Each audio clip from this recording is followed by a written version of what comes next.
Welcome to this consultation number 14. It was just in our previous consultation that we considered the fact that there is the sickness of the soul, the disease of the soul that needs to be treated. And today we're going to be looking at some of the symptoms of a sick soul. Maybe you can identify with this. I know there's some of these that sometimes, from time to time, I have to check this out in my own personal life. Because each and every one of us have to know how to manage stress. Some of the stress is internal, and some of the stress is external. The external stress, we can actually handle it because it's got to do with people, it's got to do with what's happening outside of ourselves. But internal, personal stress is something that nobody knows about. What we harbor in our hearts, what we think through. And often that manifests itself externally. And that's what we want to look at. How do we begin to identify some of the symptoms of a sick soul, a mind that needs to be straightened out?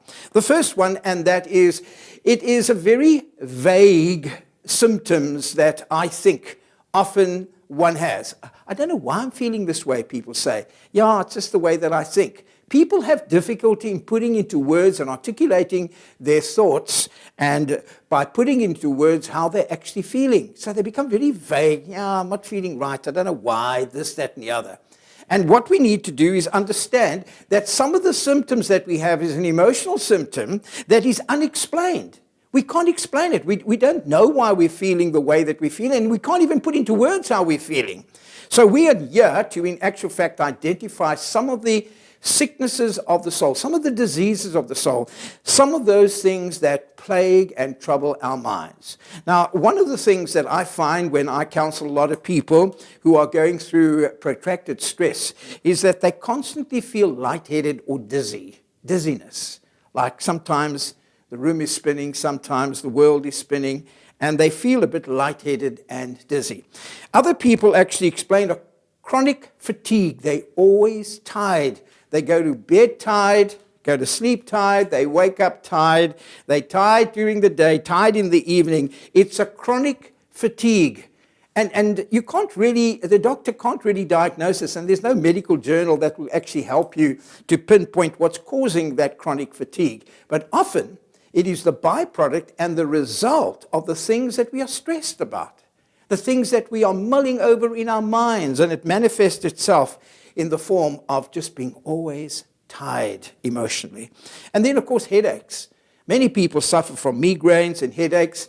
That has a biological reason why they have those headaches.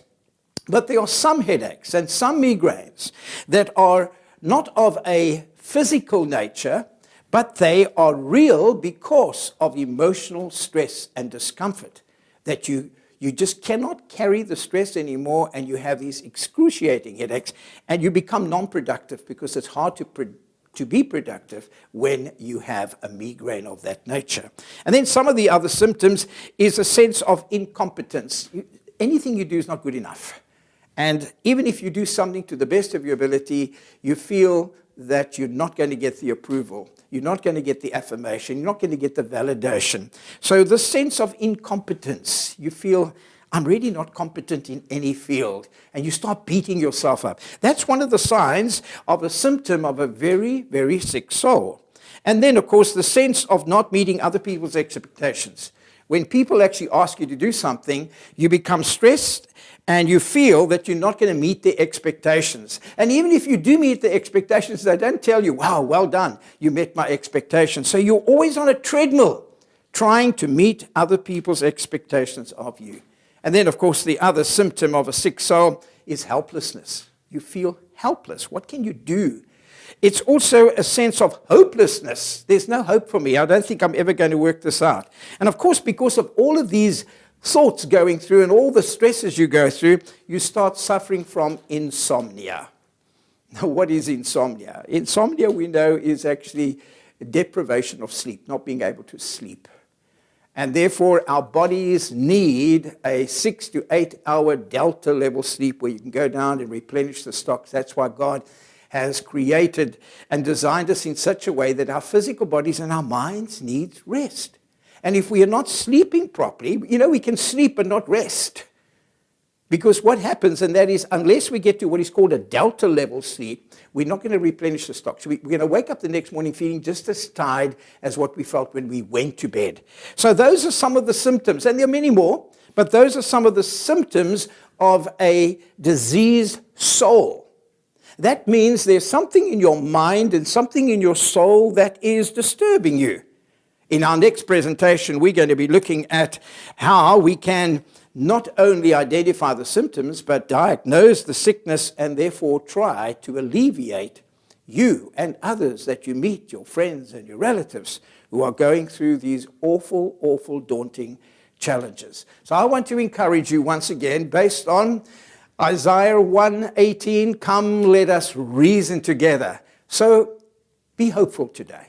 I want to help you to be encouraged. I want your morale to be strengthened and to be increased. We need to build up your morale. And the way we can build up your morale is to give you an answer that there is hope at the end of the road. We can, in actual fact, find a solution to some of these symptoms that may be plaguing you. Can you identify this in your own life, or possibly in the life of friends and relatives and family members and people that you work with and people you associate with?